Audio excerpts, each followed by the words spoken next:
Kevin Gausman has had quite the journey so far throughout Major League Baseball, going from a high draft pick and a top prospect to a potential bust, finally to one of the top pitchers in all of baseball. Gausman was first drafted out of high school in the 6th round in 2010 by the Dodgers, but decided to go to LSU instead. He'd end up getting drafted again 4th overall in 2012 by the Orioles, and this time would start his professional career. He was the number 37 prospect in baseball in 2013 when he would end up making his debut on May 23rd after a pretty short run through the minors with a 3.6 and a 3.51 ERA in his 2 seasons.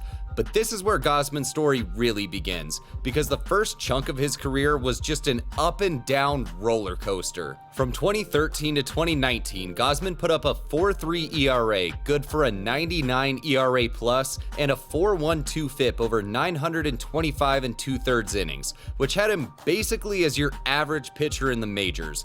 But the problem was that year to year, you weren't really sure what you were going to get from him. Cause see, his ERA would be up in the 4s or even the 5s one year, and then drop down to a mid to high 3s ERA the next year. So he would show these flashes of his potential, but he just couldn't keep this up consistently. And this inconsistency kept teams from really being able to commit to him. He was traded at the deadline in 2018 from Baltimore to Atlanta. Then in August of 2019, he was selected off waivers from Atlanta by Cincinnati, and then he'd become a free agent and signed with San Francisco in December. Now, despite his struggles, Gausman's biggest strength during this time was being able to fill up the strike zone and limit walks, only walking 7.1% of batters and throwing strikes 64.3% of the time. But now see, there are two types of pitchers that throw a lot of strikes. Guys that are really pitching, hitting their spots, and going at hitters by throwing a ton of tough pitches on the edges of the zone.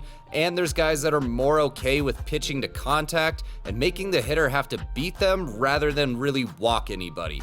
And Gausman was kind of more in the second camp here. See, he wasn't missing all that many bats. His 21.7% K rate wasn't great by any means, but his 74.7% contact rate definitely shows more of this pitch to contact approach. And unfortunately, he wasn't always getting the kind of contact that you'd like to see. Now, one part of this that he definitely was good at was getting ground balls, 43.8% of the time, but Gausman would give up really good contact quite a bit, never ranking higher than the 30th percentile in barrel rate during this time.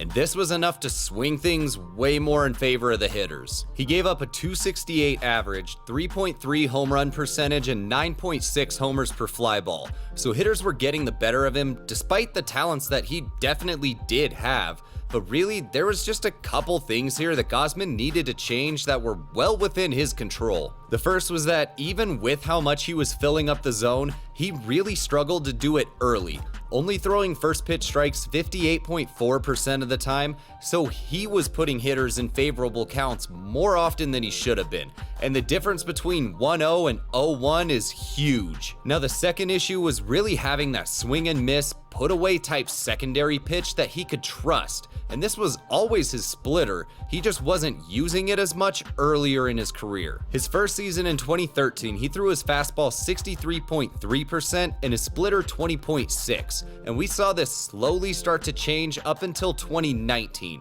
where he threw his fastball 57% of the time and his splitter 37.7%. And once he got more comfortable with this change, this is where we see the second part of his career really start to take off. Starting in 2020, then going through last season, Gausman has gone from an average pitcher just fighting to stay in the majors to a bona fide ace. Pitching in 76 games and starting 74 of them, he had a 3.15 ERA, 2.76 FIP, and 1.28 ERA plus in 426 1/3 innings. He would re-sign with San Francisco in November of 2020, and after an all-star season in 2021, would sign a 5-year, $110 million deal with Toronto to be their ace. Finally trusting his splitter more, throwing it between 27.7 and 35.5% of the time, he was able to keep hitters off balance way more, along with getting ahead to start at bats now 65% of the time. With hitters behind more often and having to worry more about that splitter,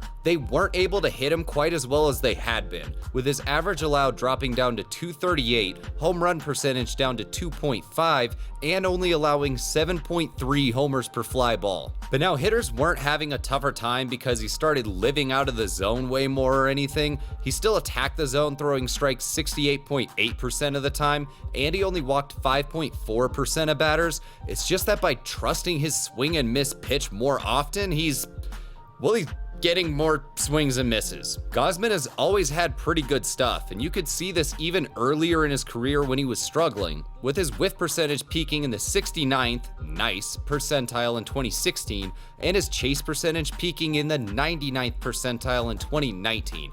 He just had to figure out how to really use this stuff to its fullest potential. But now with getting ahead of hitters more and being a little less predictable, he raised his strikeout percentage to 29.3%, with his contact percentage dropping down to 69, nice, 0.3%.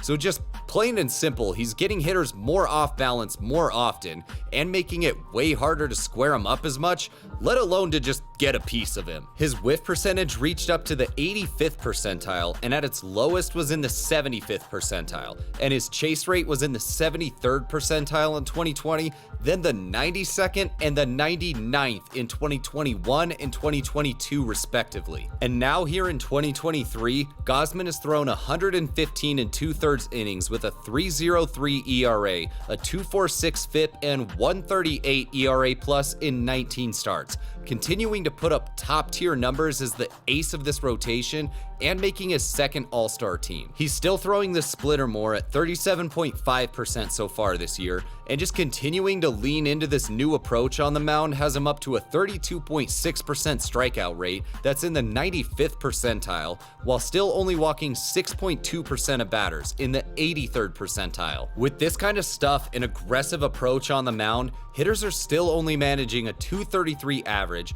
1.9 home run percentage, and 6.2 homers per fly ball. Because as a hitter, he just keeps you so behind and in such a defensive position that it's really hard to be able to sit back and look for something that you can do damage on. He's still getting ahead on that first pitch 62.1% of the time and going right at hitters, throwing strikes 65.9% while continuing to miss bats, with hitters making contact only 71.5% of the time. Now this season, hitters have actually been able to make better contact off of him with an 89.9 mile per hour exit velo that's in the 25th percentile and a 45.8% hard hit rate that's in the 11th percentile.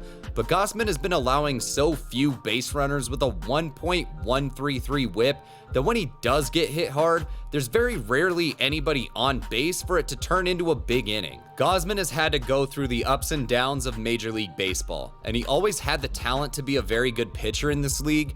For him, it was just about being able to really trust himself in his pitches enough, and once he was able to do that, we've seen the turnaround that his career has had. So now let me know what you think about all this and Kevin Gausman's journey to finally becoming an ace. Go ahead and comment all your thoughts down below. Also, don't forget to like and subscribe. It really helps out the channel, and then you won't miss out on new baseball content like this when we drop new videos on Wednesdays and Sundays. And if you enjoyed this video, go ahead and check out the video that's on your screen now about how the Atlanta Braves have been not only the best team in baseball for most of this year, but look like they're the team to beat for years to come. And as always, thanks so much for watching. Have an awesome day. Later.